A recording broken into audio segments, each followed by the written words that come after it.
अस्सलाम वालेकुम। Programme global review सां गॾु मां आहियां जो मेज़बान इशफाक अहमद।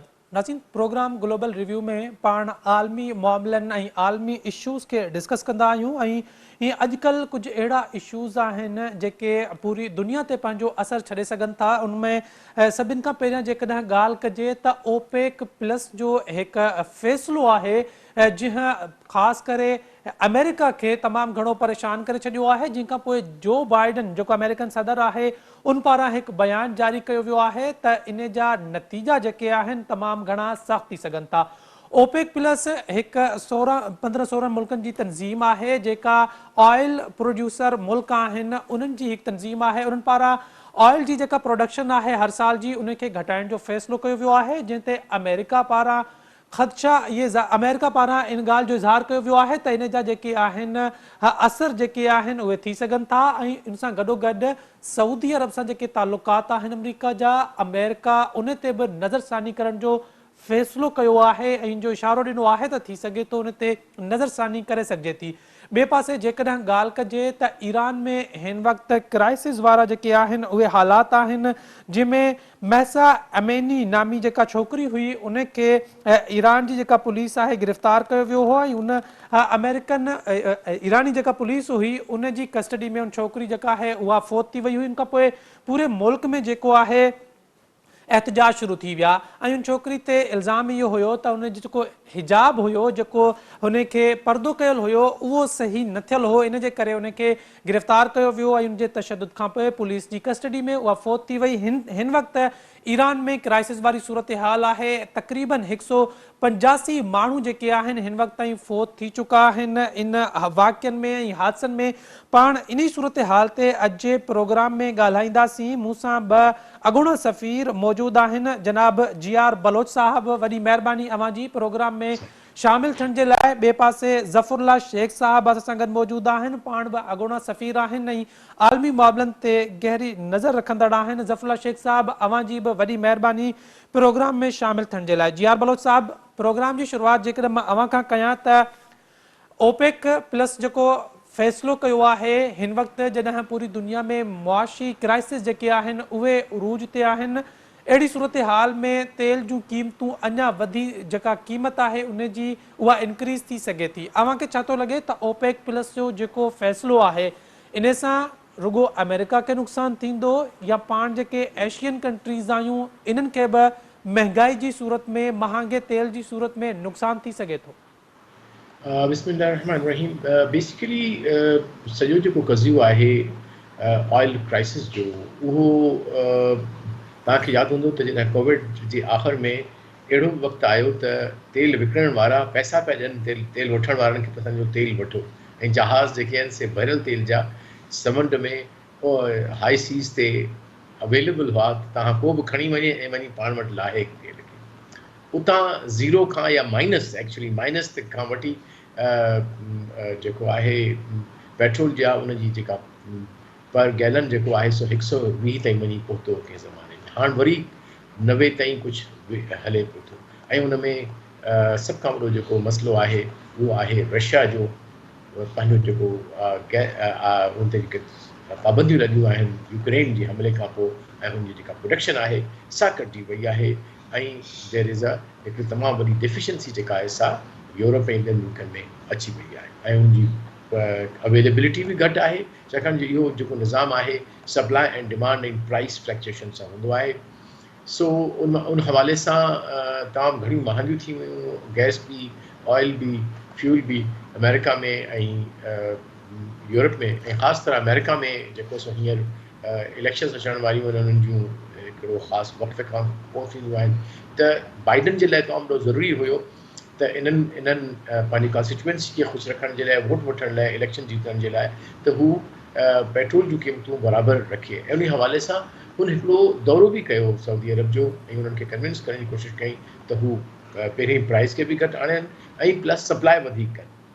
ऐं शायदि पोइ उतां जेका असेसमेंट असांजी हुई त हुनजो जेको दौरो हो सो कंहिं हद ताईं नाकाम रहियो।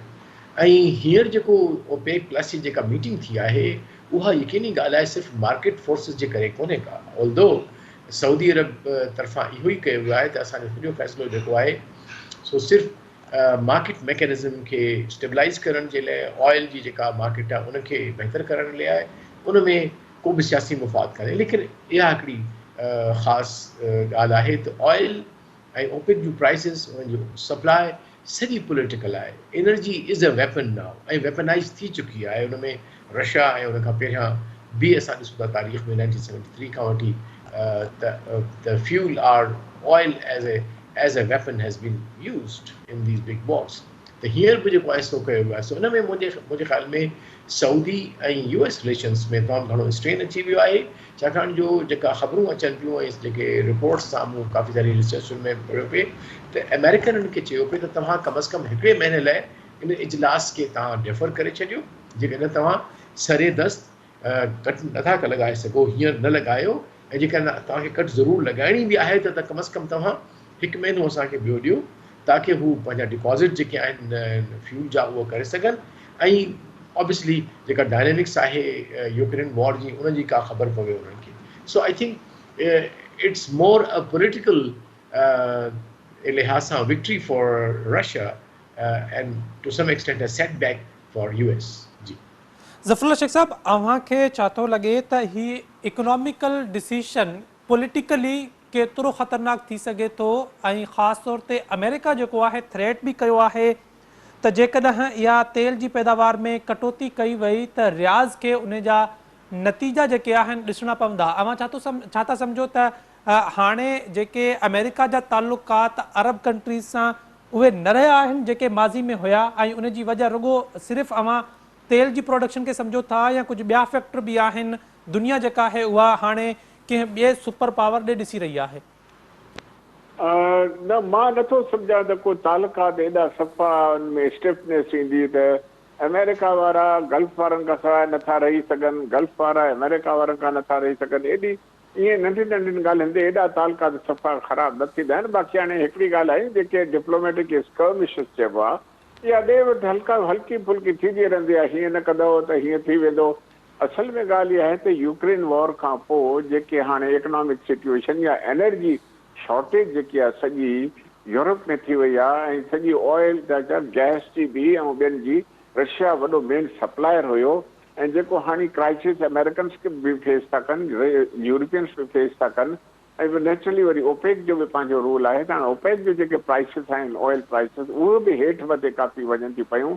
त इन करे ओपेक जी जेकी रीसेंट डिसीजन आहे 2 मिलियन बैरल्स पर डे, उन्हनि फ़ैसिलो कयो त घटाइजे, ऑयल जी प्रोडक्शन बि घटाइजे, इन करे फ़र्क़ु पियो। पर नेचुरली हाणे ओपेक में रशिया जो बि हुयो, त अमेरिकन्स हिन खे थोरो ईअं सोचियो आहे त इहा हिकिड़ी पॉलिटिकल डिसीजन जे बलूच साहिब तव्हांखे चओ, हुनजी थोरी 10% ताईं मां सम्झुमि त पॉलिटिकल डिसीजन थींदी, छो जो अमेरिकन्स चयो आहे न चई हिनखे त रशियन्स खे फ़ाइदो पवंदो ऐं असांखे नुक़सानु थींदो, ऐं हे तव्हांखे इहो न करणु खपे, महीने लाइ पोस्टपोन कयो, हीअं थींदो या हूअं थींदो। अहिड़ो को बि मेजर डिफरेंस वॾो न ईंदो। ओपेक वारा पंहिंजूं प्रोडक्शन हेठि मथे कंदा रहंदा आहिनि। त हाणे सऊदी अरेबिया जेको आहे तमामु मोस्ट, मुंहिंजो ख़्यालु आहे की सभ खां वधीक या मेजर प्रोड्यूसर आहे हिन जो ऑयल जो जेको आहे, ऐं सॼे दुनिया में। इन करे अमेरिकन्स जी हाणे जॉन बाइडन जी जेकी जुलाई में विज़िट थी सऊदी अरेबिया जी, अहिड़ी का बि ॻाल्हि कान्हे की हिन जे विच में तालुकात सफ़ा के अहिड़ा थी वेंदा जो तमामु का वञी जंग थींदी या ॻाल्हाइण ॿोलाइण छॾे ॾींदा। अमेरिकन फोर्सिस आहिनि सऊदी अरेबिया में, उते रहनि थियूं पयूं। सऊदी अरेबिया बि डिपेंड थो करे हुनजे। सऊदी अरेबिया उन्हनि खे इहो चयो आहे त असांजी इकोनॉमी ते बि एडवर्स इफेक्ट थींदो, हिन में रशिया जे लाइ उनखे को एज ॾियण लाइ इहो को इंटेंशन कोन हुयो। अमेरिकन वरी हिनखे था चवनि त रशिया खे हिन में फ़ाइदो थींदो। हाणे होॾे ऑलरेडी रशिया वारनि जो प्रेशर आहे अमेरिका जे मथां, जेकी यूक्रेन वॉर हले थी, shortage of energy, shortage of gas, shortage of oil, shortage of food products हिकिड़ी वॾी, इन करे इहो सिलसिलो छॾे थियो आहे। बाक़ी मां सम्झां थो इहो सिमल डाउन थी वेंदो, अहिड़ी का बि वॾी कान्हे। मुंहिंजे ख़्याल सां एॾो को वॾो इशू कोन्हे। अमेरिकन चयो आहे सऊदीस खे, ऐं सऊदीस ॿुधायो आहे त अहिड़ी को सीरियस ॻाल्हि कान्हे का। हाणे ठीकु आहे, हुननि चयो आहे त कयो, पर मां नथो सम्झां त अहिड़े को सीरियस कॉन्सिक्वेंसिस हिन जा थींदा। जनाब जियर बलोच साहब, अमेरिका जेको हिन वक़्तु अरब मुल्कनि सां तक़रीबन एतिरो रिलेशन एतिरा बहितर न आहिनि, या उन जीअं उन नतीजे ते न आहिनि जिते, या उन स्टेज ते न आहिनि जिते माज़ी में रहिया आहिनि, त इन में अव्हां जो बाइडन जो किरदारु वधीक था सम्झो, या इन्हनि हालातनि ताईं पहुचाइण में गुज़रियल जेको सदर हुयो डोनाल्ड ट्रंप उन जो वधीक किरदारु रहियो आहे इन्हनि हालातनि खे ख़राब करण में। अवां छा था सम्झो त इन नतीजे ते अमेरिका अरब तालुकात छो पहुता आहिनि? मुंहिंजे ख़्याल हिन जी कहाणी तमामु वॾी आहे। अमेरिका जॾहिं त तक़रीबन पंहिंजी हिकिड़ी सेमी कॉलोनी तौर ते मिडल ईस्ट खे इस्तेमालु कयो आहे, जंहिंमें ऑयल जो हुअणु ऐं ॿियो जेको आहे सो इज़राइल जो हुअणु ऐं उनजी सिक्योरिटी। त उन में ॿ कैंप्स आहिनि, हिकिड़ियूं जेके हार्ड ऐं फंडामेंटलिस्ट क़िस्म जूं क़ुवतूं हुयूं, जिन खे हाणे तक़रीबन अमेरिका न्यूट्रलाइज़ करे चुको आहे। मुंहिंजो इशारो इराक़ ॾांहुं आहे, मुंहिंजो इशारो शाम ॾांहुं आहे, मुंहिंजो इशारो लीबिया ॾांहुं आहे। त हाणे तक़रीबन उहे सभु पैसिफिस्ट जेके आहिनि से रहिजी विया आहिनि, जेके मिलिटेंट न आहिनि फोर्सिस या लीडर्स। उन जे बावजूद भी सऊदी अरब ख़ासि तरह गल्फ सां इन्हनि जो मसइलो शुरू थियो जॾहिं खां जेको नौजवान वज़ीर आज़म हाणे पाण खे चवे थो फ्रेंड्स बि आहे, MBS मोहम्मद बिन सलमान, उन जी जेका टर्किश जर्नलिस्ट जी क़त्ल खां पोइ, ख़ुशकी जे खां पोइ जेको सऊदी काउंसलेट में अंकरा में थियो, उन खां पोइ तमामु घणा इन्हनि जा तालुकात ख़राब थिया ऐं ख़ासि तरह सां जो बाइडन तरफ़ां तमामु घणा सख़्त क़िस्म जा बयानात क्राउन प्रिंस जे लाइ आया ऐं इन्हनि जा पाण में पंहिंजी पर्सनल केमिस्ट्री तमामु घणी डिफिकल्ट ऐं आहे। बट इन में शक न आहे त अमेरिका जा स्ट्रेटेजिक इंट्रस्ट आहिनि, अञा आहिनि ऐं कंटिन्यू रहंदा। वॾी हुनजी प्रेजेंस आहे। सिर्फ़ु सऊदी अरब में तक़रीबन 70,000 जेके हिननि जा आहिनि जेके सोल्जर्स आहिनि। कतर में जेको आहे सभ खां वॾो सेंटकॉम जो जेको आहे सो एयरफोर्स जो हिकिड़ो सेंटर आहे, जेको पूरो इन पैसिफिक में इंडियन ओशन में उनजी सॼी जेका स्ट्रैटेजी आहे उनखे मॉनिटर करे थो, उनखे उतां कमांड करे थो। ऐं साॻी तरह सां तमामु ॿियनि नंढियूं नंढियूं जेके मुल्क आहिनि गल्फ जा, उन्हनि में उन्हनि जो उन में आर्मी जी जेका आहे सा प्रेजेंस आहे, प्लस जेका सॼी आर्मामेंट आहे, सॼो जेको वेपनरी आहे, सा सॼी अचे थी अमेरिका खां। इनफैक्ट इहे सऊदी अरब ऐं गल्फ जेका आहिनि से वॾा इन जा क्लाइंट आहिनि हिननि जा अमेरिका जा फॉर दी वेपन्स। सो मां कोन सम्झां त हाणे को उहो तब्दील करे नथा सघनि, छाकाणि जो they are too much close. त इन में मूंखे लॻे थो त पर्सनल केमिस्ट्री जो वधीक अंसर आहे मुक़ाबले कंहिं वॾे सियासी तब्दीली जो मिडल ईस्ट में, या असर रसूख ज़रूरु घटि थियो आहे जो बाइडन जे अहिड़े सख़्तु रवैये ते बिफोर ऑन अगेंस्ट सऊदी अरब, जेको ऐं सऊदी अरब जो वॾो इन्फ्लुएंस आहे। ऐं हींअर जेको आहे सो UAE जो जेको आहे सुल्तान, उहो बि हींअर सीरिया रशिया वियल हुयो। साॻी तरह सां हुन में हुन जा बि इख़्तिलाफ़ात अमेरिका सां लिबिया में आहिनि, हुननि जे यमन में आहिनि। So I think it has become very complex थी वियो आहे मिडल ईस्ट। ऐं मूंखे लॻे थो कॾहिं कॾहिं त अमेरिका उन कॉम्प्लेक्सिटी खे ऐं उन तब्दीली खे अञा ताईं फाइन ट्यून न करे सघियो आहे। इन करे असां इहे जेके वक़्तनि फ़वक़्तनि जेके हिननि जा पाण में इख़्तिलाफ़ात अचनि था, उहे असां ॾिसूं था। पर इहे इख़्तिलाफ़ात जे बावजूद बि मां कोन थो सम्झां त अमेरिका अबंडन कंदो मिडल ईस्ट खे, या मिडल ईस्ट कंट्रीज़ कंहिं ॿिए फोर्सिस सां वञी अलाइन थींदा ऐं एंटी अमेरिकन थींदा। देयर इज़ नो वे। उन्हनि जा पंहिंजी सिक्योरिटी, उन्हनि जा पंहिंजा system, the are very very align ऐं उन्हनि जा फोकस्ड आहिनि अमेरिका सां। तमामु घणी उन्हनि जी इंटरडिपेंडेंस आहे अमेरिका जी ऐं इन्हनि स्पेशली गल्फ कंट्रीज़ जी। सो मां कोन थो ॾिसां त का अहिड़ी वॾी शिफ्ट ईंदी, लेकिन थोरी घणी जा तलख़ी जेका आहे ज़ाती सां ज़रूरु वक़्ती जेके पॉलिसियूं आहिनि उन्हनि ते असरअंदाज़ ज़रूरु थींदी आहे। जी ज़फ़रुल्लाह शेख साहब, जीअं अवां ज़िक्र कयो त अमेरिका इन्हनि सां को जंग त हिन अहिड़ी सूरत हाल में नथो करे सघे जेका रिवायती जंग हूंदी आहे। ज़ाहिर आहे अमेरिका हिन वक़्तु जेकॾहिं अमेरिका खे ॾिसिजे त हिकु पासे रशिया यूक्रेन जंग आहे, उते अमेरिका ते प्रेशर आहे, ॿिए पासे चाइना जेको आहे उहो अमेरिका ते हर वक़्तु दबाव वधाइण जी कोशिश करे रहियो आहे, ऐं टे पासे ईरान जो जेको हिकु असरु आहे उहो बि अमेरिका ते किथे न किथे असर जेको आहे पंहिंजा रखंदो आहे। इन सॼी सूरत हाल में अमेरिका जेकॾहिं सऊदी अरब जे हवाले सां इहा ॻाल्हि करे त सऊदी सां जेके तालुकात आहिनि उन्हनि ते नज़रसानी करणी पवंदी, या उन्हनि खे इन ॻाल्हि जी धमकी ॾिए त उन जा नतीजा निकिरंदा, त मैक्सिमम हिन वक़्तु अमेरिका छा करण जी पोज़ीशन में आहे, केतिरी इहा धमकी जेका आहे कंहिं लेवल ते आहे ऐं इन जा जेके तालुकात जेके आहिनि नज़रसानी करण जी ॻाल्हि कई पई वञे त वधि में वधि अमेरिका तालुकात में छा थो चेंज करे सघे? ॾिसो, ही जेको दुनिया में जेको नेचुरली हाणे वॉर हले थी पई, यूक्रेन जी वॉर हले थी, इन जा पॉलिटिकल ऐं इकोनॉमिक जेके आहिनि रेपरकशन्स, इन जा असरात डिप्लोमेसी ते बि पवनि था, मुल्कनि जे तालुकात ते बि पवनि था। इलाही शयूं चेंजिस अचण वारियूं आहिनि। नओं ब्लॉक जेको आहे जंहिंमें चाइना आहे, जंहिं रशिया आहे, ईरान आहे, टर्की बि ॾिसो था अॼु तव्हां रशिया सां हथु मिलायो आहे, गैस हुनखे एक्सपोर्ट कंदा। अहिड़ी तरह अफ़गानिस्तान बि विच में पियो आहे अञा। उन खां पोइ तव्हां ईरान ॾिसो, हुन में जेकी शयूं आहिनि हुनखे अमेरिका जेको आहे अबंडन ऑलमोस्ट सैंक्शन करे चुको आहे। त हिकिड़ो चाइना बि पंहिंजी जाइ ते आहे ऐं उन में रुगो अमेरिका जेको आहे इंडिया खे पाण सां मिलाई वेठो आहे। त नेशनल सिक्योरिटी अलायंस जेकी आहे उहा इंडिया खे हमेशह ॾियो, छो जो अमेरिका खे बेसिकली जेकी हुनजी फॉरेन पॉलिसी आहे उहा मुंहिंजे लिहाज़ खां फेल थी चुकी आहे ऐं हो जेको आहे काफ़ी आइसोलेट थी वियो आहे हिन दुनिया में। ऐं चाइना ऐं रशिया जेको आहे ऐं ईरान जेको आहे ॿियनि हिनखे काफ़ी अमेरिका खे आइसोलेट कयो आहे। ऐं जेको इंडिया आहे रुगो हाणे रुगो अमेरिका जेको आहे इंडिया जो नालो थो खणे त मां इंडिया जो मुंहिंजो स्ट्रेटेजिक पार्टनर आहे, इंडिया मुंहिंजो सिक्योरिटी पार्टनर आहे। पाकिस्तान बि विच में आहे, पाकिस्तान बि इंडिया अमेरिका खे पाण सां गॾु कोन थो खणे। उन बि असां बि अहिड़े क़िस्म जा न आहियूं। इंडिया बि विच थरो आहे पर ज़ोरीअ मिड़े इंडिया खे ॻंढी वेठो आहे। नंबर 1। नंबर 2, जेके तालुकात तव्हां सम्झो था त हाणे जेके थींदा, रशिया आस्ते आस्ते स्ट्रॉन्ग थींदो थो वञे ऐं रशिया यूक्रेन वॉर में जेको सॼो कयो आहे इन्हनि खे इहा ख़बर आहे त फार रीचिंग इफेक्ट्स हिन जा इहे थींदा।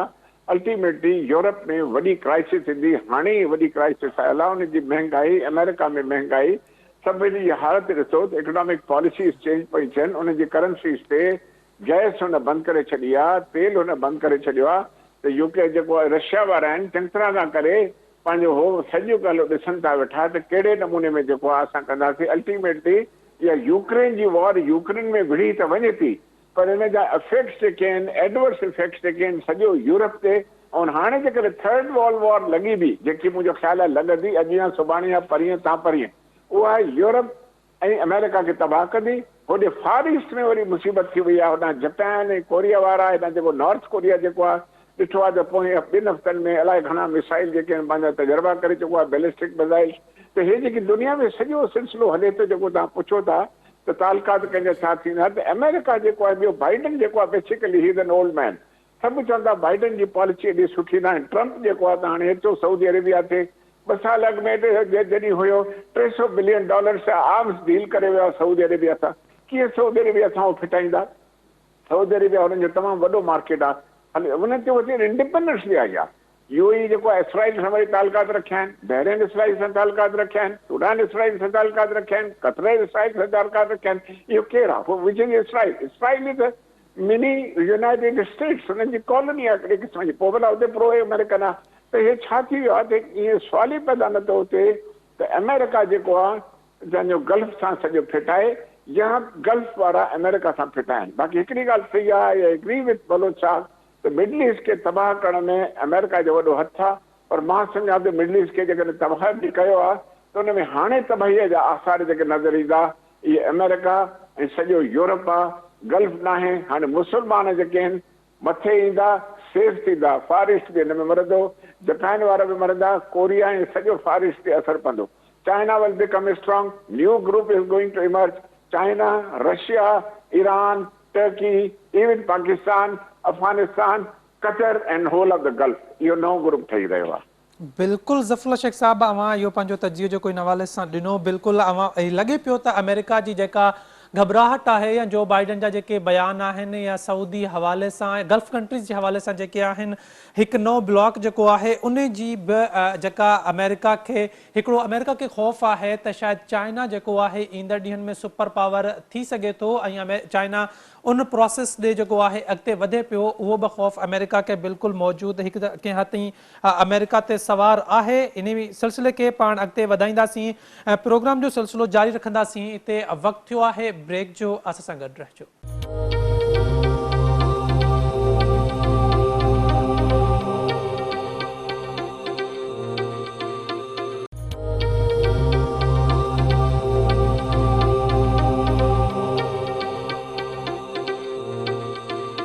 नज़ीम, प्रोग्राम में एक दफ़ो ॿीहर भलीकार प्रोग्राम में पाण ज़िक्र पिया कयूं आलमी जेके इशूज़ आहिनि जेके पूरी दुनिया ते पंहिंजा असर छॾींदा आहिनि। उन हवाले सां ब्रेक खां पहिरियां असां ओपेक प्लस जे फ़ैसिलनि ऐं उनजे जेको असरात ते ॻाल्हायोसीं पिए त उन खां पोइ मुख़्तलिफ़ मुल्कनि में कहिड़ी सूरत हाल बीहंदी, हिकु इकोनॉमिक जेको डिसीशन आहे उहो पॉलिटिकली केतिरो असर जेको आहे पूरी दुनिया ते छॾे सघे थो, इन हवाले सां पाण ॻाल्हायोसीं पिए। प्रोग्राम जे हिन हिसे में पाण ॻाल्हाईंदासीं ईरान जी जेका सूरत हाल आहे उन हवाले सां। ईरान में हिन वक़्तु क्राइसिस वारी सूरत हाल आहे ऐं उते तक़रीबन 3 हफ़्ता अॻु महसा अमीनी नामी हिकु छोकिरी खे जेको आहे ईरान जी पुलिस गिरफ़्तार कयो हो। उन छोकिरी ते इल्ज़ाम इहो हुयो त उन जेको हिजाब उनजो पातल हुयो उन सही तरीक़े सां न पातो हुयो, जिनखां पोइ उहा जेका वीडियो हुई उहा पूरी सोशल मीडिया ते वायरल थी। उन खां पोइ एहतजाज शुरू थिया। पूरे ईरान में हिन वक़्तु एहतजाज पिया थियनि, न सिर्फ़ ईरान में बल्कि ॿियनि बि मुल्कनि में जेको आहे मुख़्तलिफ़ मुल्कनि में उन ख़िलाफ़ जेको आहे पुलिस जे उन रवैये ख़िलाफ़ एहतजाज कयो पियो वञे, उन क़त्ल ख़िलाफ़ एहतजाज कयो पियो वञे। तक़रीबन हिन वक़्तु ईरान में जेके मुज़ाहिरा जारी आहिनि उन्हनि में 185 माण्हू जेके आहिनि उहे फ़ौत थी चुका आहिनि इन्हनि हादसनि में। ईरान में हिन वक़्तु जेका सूरत हाल आहे उहा ईंदड़ ॾींहंनि में कहिड़ो रुख़ इख़्तियार कंदी, उन जा जेके आहिनि कहिड़ा असर ॿियनि मुल्कनि ते पइजी सघनि था, ईरान जी जेका हुकूमत आहे उन ते हिन वक़्तु कहिड़ा असर आहिनि, कहिड़ा प्रेशर उन ते मौजूदु आहिनि, इन जे हवाले सां ॻाल्हाईंदासीं। GR बलोच साहब, अव्हां छा था सम्झो त हिन वक़्तु जेका ईरान जी सूरत हाल आहे उहा अव्हां खे लॻे थो त रुगो हिकु उन्हनि जो इंटरनल इशू आहे या उन खे हिन वक़्तु जेके आलमी खिलाड़ी आहिनि उन्हनि बि पंहिंजो असर जेको आहे विझणु शुरू कयो आहे, छाकाणि त अहिड़ा इशू जॾहिं शुरू थींदा आहिनि त पोइ उन में जेके हिकु मुल्क जा दुश्मन हूंदा आहिनि उहे पंहिंजो किरदार बि अदा करणु शुरू कंदा आहिनि। अव्हां जो इन ते छा टेक आहे त मुख़्तलिफ़ मुल्कनि में हिन वक़्तु ईरान ख़िलाफ़ ऐं ईरान जी जेका इंतिज़ामिया आहे उन ख़िलाफ़ एहतजाज शुरू थी विया आहिनि, इन इशू खे अव्हां ईंदड़ ॾींहंनि में कीअं था ॾिसो? उन तरफ़ वञण खां पहिरियां त इन में कंहिंजी मुदाख़लत आहे ॿारहीं या न आहे, असांखे इन तब्दीली खे सम्झणु घुरिजे त हींअर ईरान जी अंदरूनी तौर ते छा तब्दीलियूं आयूं आहिनि। तव्हांखे ख़बर हूंदी त ईरान जो मुआशिरो सोसाइटी हिकिड़ी तमामु पढ़ी लिखी सोसाइटी आहे। लिटरेसी रेट तक़रीबन 100% आहे, उनजी फीमेल लिटरेसी रेट बि तक़रीबन 70-80% आहे ऐं ॾाढा मतिलबु they are very well aware people ऐं within the parameters of the revolution हिकिड़ी फ्रीडम्स आहे, लेकिन उन जी इवोल्यूशन थिए पई थी आहिस्ता आहिस्ता। लेकिन जेको क्लर्जी आहे, जेको हींअर उन्हनि ते क़ाबिज़ आहे, जेको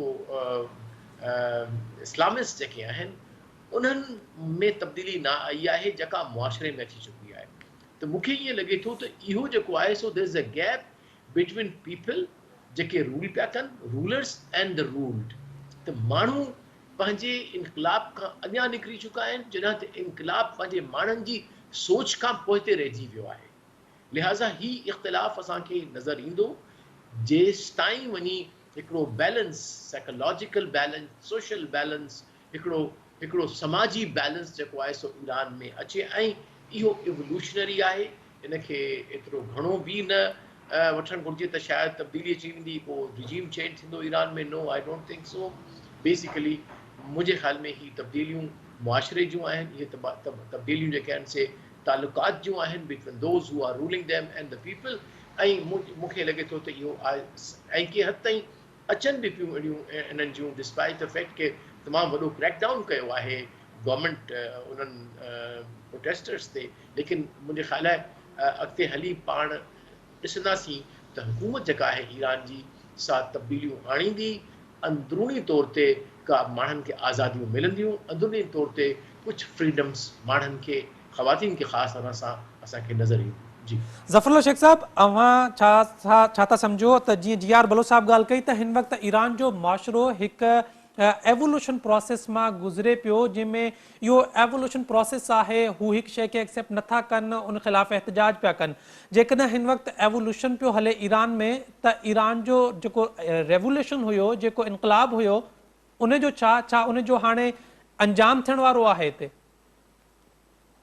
तो शाह ईरान जे उन जे फॉल खां पोइ मां जेकॾहिं सही आहियां त 1979 में जेको रेवोल्यूशन ख़ोमेनी आयो ॿाहिरों एक्ज़ाइल मां, इफ आई एम करेक्ट, त जेको आहे उहो रेवोल्यूशन जो हुयो उन वॾो असरु कयो ऐं ईरान जी सोसाइटी हमेशह काफ़ी ज़िगज़ैग जे सोशली ऐं इकोनॉमिकली रही आहे। उते हिकिड़ी पार्लियामेंट्स बि ईंदियूं रहियूं आहिनि, इलेक्शन्स बि थींदियूं रहियूं आहिनि ऐं ख़ोमेनी जेको वठी आयो सिस्टम जेको आहे उहो बि घणो इन्फोर्स कयो आहे।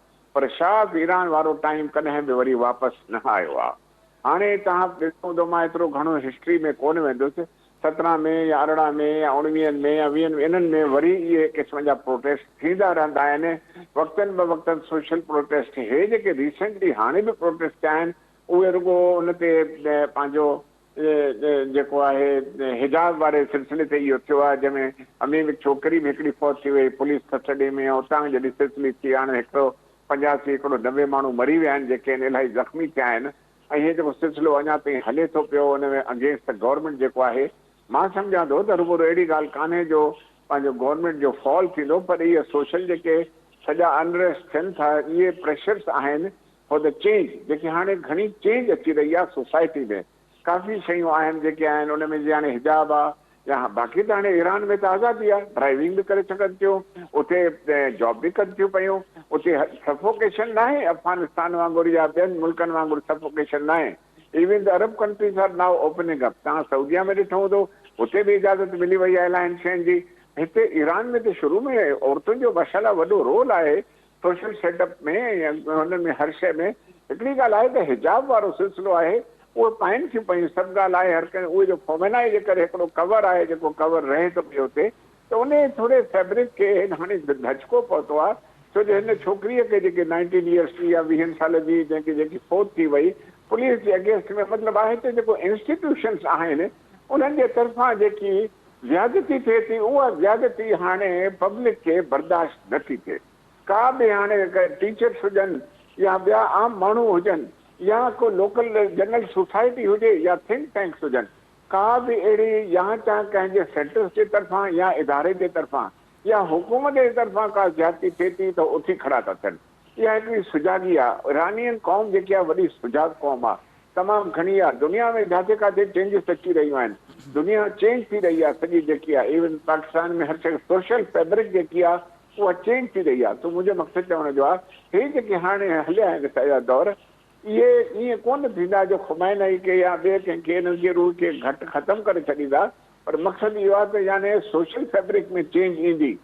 यानी माण्हू इहो हिकिड़ो चेक थींदो ज़रूरु, जेको बि ईरानियन गवर्नमेंट हूंदी उहे ज़रूरु सोचींदा ॿ दफ़ा त यार हीउ कमु जेको थियो आहे या पुलिस कयो आहे या कंहिं बि कयो इहो वरी न थियणु खपे, या टीचर्स जा राइट आहिनि या ॿी का क्राइसिस आहे का एनर्जी क्राइसिस जेकी बि आहे, त उहे जेके हाणे जेके आहिनि हिकिड़े क़िस्म जी वेकअप कॉल न आहे, इहा हिकिड़ी घंटी आहे हुकूमत जे लाइ त बाबा ख़बरदार हीअ तव्हां नथा असां वांगुरु न आहिनि। असां त वीचारा जेके आहियूं हुनखे भले लकड़ीअ हणी विहारे छॾींदो, वॾेरो चुप करे वेही रहंदो, उतां जो जेको चौधरी हूंदो उहो चुप करे वेही थो रहे, ग़रीब जेको आहे मारे वेही त असां वरी सोसाइटी में त को बि जेको ईंदो इदारो बि ईंदो त मारे छॾींदो। पर उते न आहे इहे सर, उते ॿी ॻाल्हि आहे। त मतिलबु चवण जो मक़सदु आहे जेको तव्हां सुवालु पुछो आहे, ईरान जी सोसाइटी सुजाॻ सोसाइटी आहे। ईरान जा रिलेशन्स तव्हां ॾिसो, अंदाज़ो लॻायो, हिन महिल ताईं अमेरिकन सैंक्शन्स खे फेस करे रहियो आहे, सॼे दुनिया जे प्रेशर खे फेस करे रहियो आहे, पंहिंजे मोटो खां या पंहिंजे स्टैंड खां पोइ न हटियो आहे। इनडायरेक्टली या ज़फ़रुल्लाह शेख साहब, कुझु माण्हू जेके असांजा दोस्त या जेके असांजा अज़ीज़ ईरान मां थी आया आहिनि, जॾहिं उन्हनि सां ॻाल्हि ॿोल असां कई त उन्हनि जो इहो चवणु हो त हू इनक़लाब जे हिन वक़्तु मुकमल तौर ते एंटी थी चुका आहिनि। जेकॾहिं इहा सूरत हाल पैदा थी त अव्हांखे छा थो लॻे त ईरान में जेका अनस्टेबिलिटी पैदा थींदी उहा कंट्रोलेबल हूंदी जेकॾहिं उहे उन इनक़लाब ख़िलाफ़ थी वञनि? बिल्कुलु सही था चओ। इनस्टेबिलिटी जो मक़सदु इहो आहे त मां तव्हांखे अवल ॿुधायो त ईरान जी सोसाइटी जेकी आहे हिकिड़ी ट्रांसफॉर्मेशन थी रही आहे, ऐं इनस्टेबिलिटी जो मक़सदु इहो ई आहे त उन सोसाइटी में जॾहिं ट्रांसफॉर्मेशन थींदी आहे, इहे रेवोल्यूशन जा जेके मथां थियो आहे त उहे जेके शयूं हुयूं, उहो जेको ऑर्थोडॉक्स जेको प्रेशर आहे, जेको कन्वेंशनल क़िस्म जी शयूं, उहे हाणे हिन नौजवान तबिके खे मां एक्सेप्टेबल न आहिनि, सॼी दुनिया में एक्सेप्टेबल न आहिनि, even in gulf countries acceptable न आहिनि। तव्हां ॾिसो कतर आज़ादु आहे, यूएई में तव्हां ॾिसो आज़ादी आहे, बहरीन में तव्हां ॾिसो आज़ादी आहे, त जोके तव्हां ॾिसो सऊदी अरेबिया में आज़ादी थी रही आहे, औरतुनि खे ड्राइविंग थी अथऊं, सिनेमास खोले छॾियूं अथऊं, हाणे रिसेंटली यानी इवन उमिरि ऐं हज जे लाइ बग़ैर महरम जे औरत वञी सघे थी, 3 महीना उमिरि जी वीज़ा करे छॾी अथऊं, gradually they are coming up, वरी उते जेको विजन जेको आहे $500 बिलियन जी आइलैंड ते जेको वॾे सिलसिला थी रहिया आहिनि, त हर को जेको कंट्री आहे न, इहो जेको प्रेशर आहे मथां, उहो प्रेशर नौजवान हाणे जेको आहे एक्सेप्ट नथो करे। Even we can see that even the glimpses in Pakistani society, हाणे उहा पाकिस्तानी सोसाइटी इन शइ खे काॾे खणी वेंदी, इरानियन सोसाइटी तव्हांजे मुताबिक़ बिल्कुलु I agree with you, instability इन करे आहे, जीअं मां अर्ज़ु कयो त जेको गवर्नमेंट जो हिकिड़ो ऑर्थोडॉक्स स्ट्रक्चर आहे, जेको स्ट्रिक्ट वारो, उहो आहे हुननि खे क़बूल न आहे। ऐं मां सम्झां थो त डे इज़ नॉट फार, त जेके शाह ईरान वारा ॾींहं आहिनि उहे वरी वापसि ईंदा। जनाब जियार बलोच साहब, आख़िरी सवाल अव्हां खां, ऐं थोरो फिलोसॉफिकल आहे, त छा दुनिया में रेवोल्यूशनरी जेके बि चेंजिंग आयूं आहिनि उन्हनि जो नतीजो या उन्हनि जो अंजाम को सुठो रहियो आहे, या हमेशह जेके एवोल्यूशनरी प्रोसेस मां गुज़री करे कंहिं जाइ ते पहुता आहिनि, कंहिं मक़ाम ते पहुता आहिनि, को प्रोसेस मां गुज़रिया आहिनि, उन्हनि जो वधीक फ़ाइदो रहियो आहे? तव्हां छाकाणि फिलोसॉफिकल क्वेश्चन पुछियो आहे, सवाल पुछियो आहे, त मां कोशिशि कंदुसि त हुनजो थोरो जवाबु ॾेई सघां उन तरीक़े सां। ॾिसो, evolution is the process of nature. कुदरत जो फितरत जो जेको निज़ाम आहे उहो इवोल्यूशन ते आहे। रिवोल्यूशन जेको आहे सो मैन मेड आहे, ऐं रिवोल्यूशन जेको आहे सो हमेशह, ऐं जेकॾहिं तव्हां रिवोल्यूशन मुल्कनि जे हवाले सां, समाजनि जे हवाले सां चवणु चाहियो था, त उहे घणो करे खूनी हूंदा आहिनि, घणो करे रिवेंजफुल हूंदा आहिनि, ऐं शॉर्ट लिव्ड हूंदा आहिनि।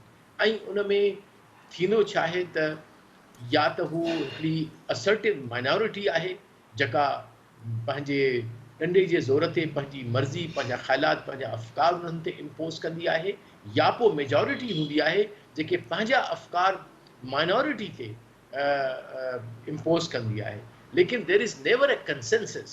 जॾहिं त इवोल्यूशन जेको आहे सो अहिड़ो प्रोसेस आहे जंहिंमें सोसाइटीज़ हिकिड़ो कंसेंसस डेवलप करे पाण में तब्दीलियूं आणींदियूं आहिनि। So the best course of action obviously for the human society to reform, to move forward, ऐं कुदरत ऐं फितरत जे निज़ाम सां हम आहंग थी रहनि, त उन जे लाइ असांखे इवोल्यूशन जी ज़रूरत आहे, रिवोल्यूशन जी न। जनाब जियार बलोच साहब, ज़फ़रुल्लाह शेख साहब, अवां ॿिन्ही जी वॾी महिरबानी प्रोग्राम में शामिल थियण जे लाइ। नाज़रीन, अॼु जे प्रोग्राम में पाण डिस्कस कयोसीं त ओपेक प्लस जा जेको फ़ैसिलो कयो वियो आहे तेल जी पैदावार घटाइण जे हवाले सां इकोनॉमिकल डिसीशन आहे, पर उन जा जेके नतीजा ईंदा उहे पॉलिटिकल हूंदा, छाकाणि त दुनिया ते जेको एनर्जी आहे उहा हिकु मुकमल पॉलिटिकल सब्जेक्ट आहे, छाकाणि त एनर्जी ते पूरी दुनिया हली रही आहे, ऐं अमेरिका पारां उनखां इन ओपेक प्लस जे इन फ़ैसिले खां पोइ धमकियूं बि ॾिनियूं वियूं आहिनि त रियाज़ इन फ़ैसिले खां पोइ नतीजनि जे लाइ तयारु थी वञे, ऐं सऊदी अरब सां तालुकात जेके आहिनि उन ते नज़रसानी करणी पवंदी। इहो अमेरिकन सदर जो बाइडन पारां बयानु ॾिनो वियो आहे। कोशिशि कईसीं त जेके आलमी इशूज़ आहिनि, जेके दुनिया ते पंहिंजा असर छॾनि था, उन्हनि खे डिस्कस कयो वञे त उन्हनि जा ईंदड़ ॾींहंनि में कहिड़ा नतीजा थी सघनि था। अॼु जे प्रोग्राम में एतिरो ई। पंहिंजे मेज़बान इशफाक अहमद खे ॾींदा इजाज़त। अल्लाह हाफ़िज़।